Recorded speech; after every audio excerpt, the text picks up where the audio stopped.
So I know we're talking about jobs and the current state of the workforce. Kind of tell us a little bit about the programs that you have. Oh boy, we offer a slate of programs, accounting all the way to welding.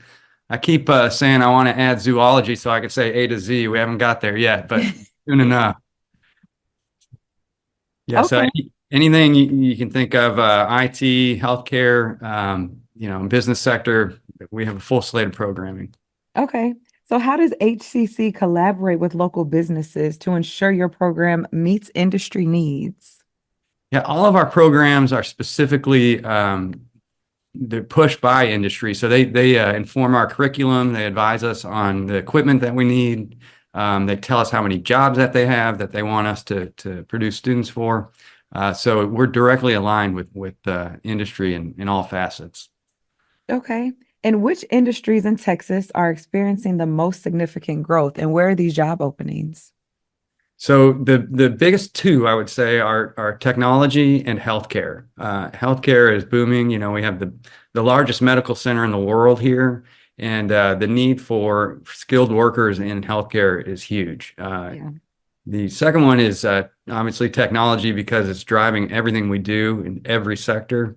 We can't get enough folks coming in the doors to fill the jobs that businesses need. So across the state, those two are really driving what's going on in Texas. So we know there's a shortage of skilled workers around Texas. What do you think is driving that shortage?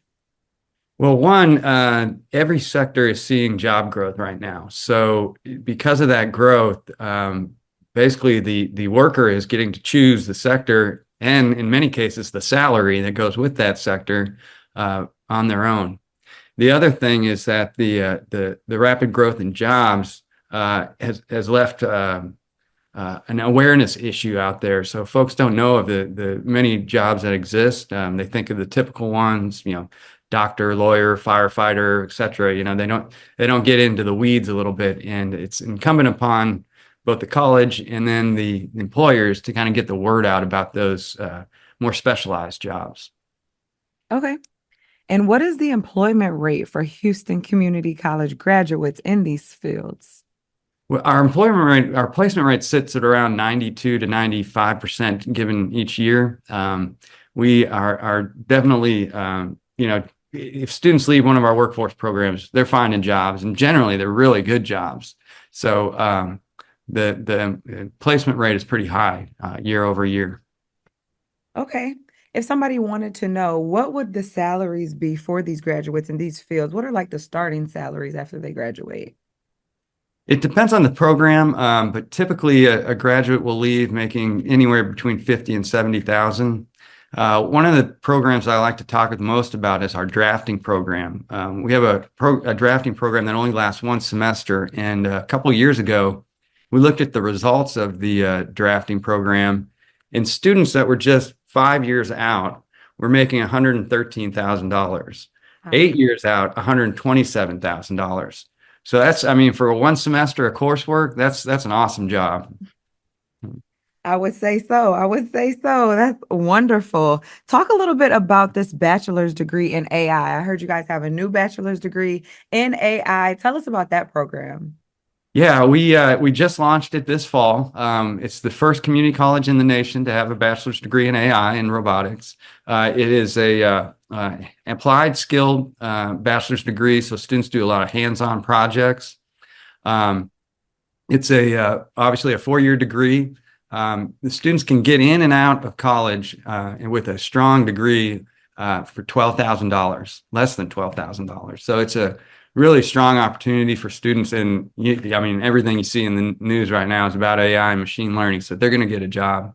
And oh, by the way, we've got scholarship dollars attached to it. So they probably can get out of there without having spent any money. So it's a great program overall. Wow. How does Houston Community College support these graduates or provide help to students to help them succeed in college?